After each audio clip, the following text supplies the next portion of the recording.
There is no such thing as going back.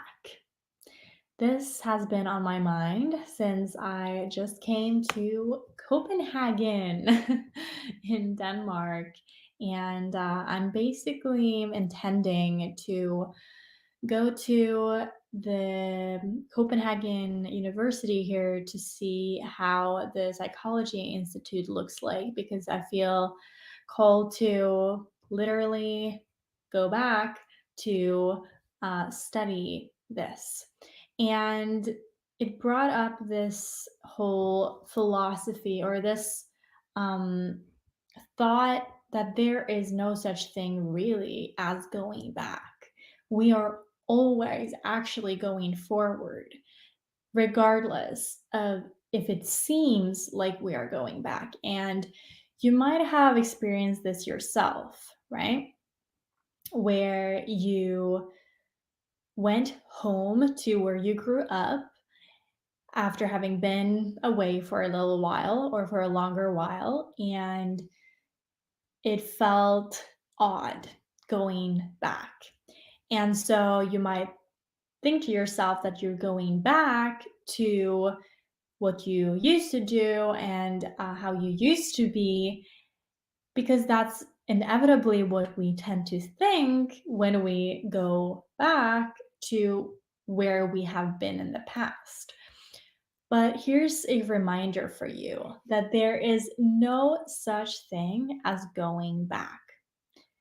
In Isaiah, it says that God commands us, forget the former things, do not dwell on the past.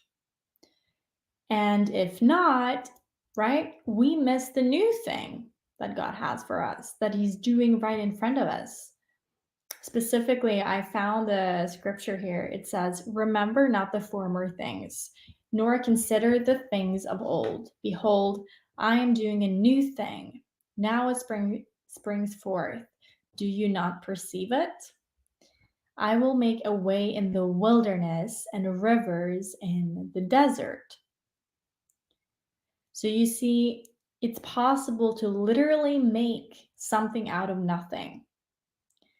But the prerequisite for making something out of nothing, making rivers in the desert where there's nothing and there's no potential for growth, seemingly, is that we do not consider the things of the old and that we don't remember the former things. That's our challenge, right?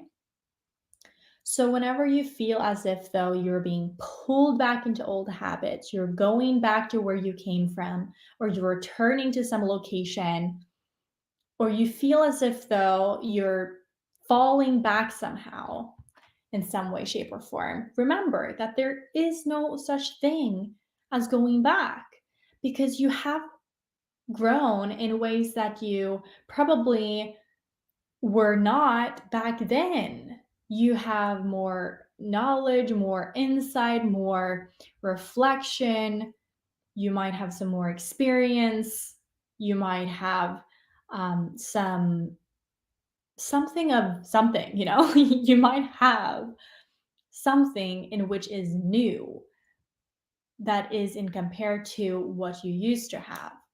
So even though that it seems as if though you're going back, you might want to look at what kind of new things that you're carrying with you this time.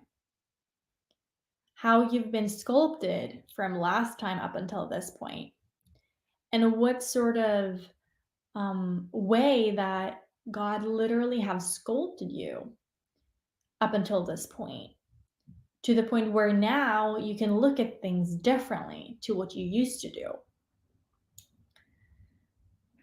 So again, remember not the former things, nor consider the things of the old. Behold, I'm doing a new thing. That is God speaking. I'm doing a new thing in your life. Now it springs forth. Do you not perceive it? So I thought that was interesting too, because it's as if God is literally assuming that we don't perceive the new thing that He's doing in our lives. And so it's as if he already knows that we have a default to look back and to remember and to judge ourselves for what we've done in the past and for the things of the old. So God knows that. And we know that too. But the challenge is to perceive the new thing that is happening within you, the new seeds that are sown within you, that are coming to fruition now in a way that they might not have had done in the past. Because God can make a way in the wilderness, in you, around you, in all the ways that you can possibly imagine and beyond. So, this was particularly relevant for me because there's something about the saying of like going back to school, right? Going back to some sort of dynamic, going back home. You're not going back, not in the same way at all. You won't be the same person this time because you've cultivated something within you. God has done work within you, It's prepared you. So there is no such thing as going back. And God calls you back sometimes. That's the thing, too. Sometimes God calls you back to something that you left. Sometimes God calls you to return to what you left, to return to something that you didn't finish, or to return to something that wasn't appropriate or necessary or wanted or desired at the time. Sometimes God calls us back to something that we didn't finish, something that we just started but didn't finish, or something where it was not the time back then. And so he called us out of that. We had that intuition of like, no, this is not it now. Because it was a prolonged, maybe feeling, sensation, knowing. But then the challenge then is to be obedient to the next time God calls you. Because sometimes he calls you to go back. He calls you to try again. He calls you to try. He calls you to commit this time. He calls you to go for it. So the question today for you is just that. What is it that God is calling you back to now? What is it that you're being called back to that you might not have finished in the past that God wants you to explore right now or wants you to commit to right now that you didn't in the past? Because who knows what's going to come out of it? Who knows why it is that you're being called to do that right now? But just remember, even though you're being called back, doesn't mean that you're returning to the exact same place, position, person that you used to be, because you're renewed now. So that is the sort of philosophy that I live by and that I want to share with you because it's really served me in the way that I get to live fairly present with God. With God, I don't just listen to my own understanding. I lean upon his understanding of things. And so, very often, you see, the reason why we don't return to something is because we have shame over the fact that we didn't finish in the past, or we have shame over the fact that we didn't do X, Y, and Z instead. So, what this really is confronting that, even confronting the fact that we took certain decisions or we made certain decisions, we took certain turns, and to love ourselves. That's what God wants for us to do through returning to something. It's for us to love on ourselves for what we did in the past, for the decisions we made in the past that led us here. And I'm speaking for myself here as well, for sure. But there's always a time for something. I remember, just to give you context, back in 2019, 2020, I started clinical psychology after having traveled the world. And it was a huge transition for me to have gone from, like, let's say, being this good girl in high school to traveling the world and expanding my consciousness in the way of perceiving so much more out there, to then basically trying something like that of that study path, right? And so I went for that. And the thing here is that at the time, I still I'd still started this journey of life coaching, and I was on that journey and on that path. And so there was as if I felt this call to continue to create this Bloom Beyond Perfectionism program that I literally felt as if though God was like calling me to create. And I didn't know for how long it would take, but it would definitely take commitment and it would take energy and time, something which was not, there wasn't that much of that when I went to study this in Oslo at the time, clinical psychology specifically. And so what I decided to do after literally being like called over and over and over again by God to like, this is not it for now. You're meant to go home to your parents. You're going to go for this. You're going to go for coaching. And I did. And the thing here is that you never know when you're going to return. But I had this sense that it wasn't meant to be it wasn't meant to be right then and there. It was going to be further ahead in my path.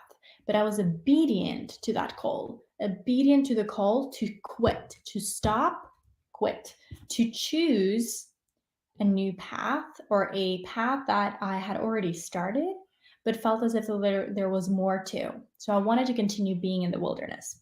So I did that, right, for 2.5 years. Went to Tulum, started coaching, started with this program, the Bloom Out Perfectionism program that I created. And as soon as I had created this program, it was as if it just dropped. This coal, it dropped, literally dropped. Like I had created what God called me to create. And it wasn't the same after that. And so for a while, what happened was I just ended up being in the wilderness again, literally in the wilderness. I did not know what I was going to do. I felt so confused. And I also had a fair bit of spiritual awakening, sort of, after this accident that I had. And so it took me a while to literally sort of incorporate and integrate all the changes and all the things that I'd done and all the decisions that I'd made. And so suddenly, I also got a partner that I truly had called in, an emotionally available partner, a supporter, and I had let go of a previous relationship that was not that at all. And it was just so beautiful how God orchestrated a lot of pieces for me to now be in a position. That's the thing. God puts you in a position sometimes to better handle what he calls you to do. Because, for instance, clinical psychology studies, it's advanced study, and it takes inner and outer support. And I didn't have that back then, but I do have that now. And also the loss of my dear best friend who had a passion for mental health, and we shared that she committed suicide, and that was the drop. That was as if God was just like calling me into it again. So now I've been literally hearing the call. This is it. Now's the time. Go for it. And so it's an attunement.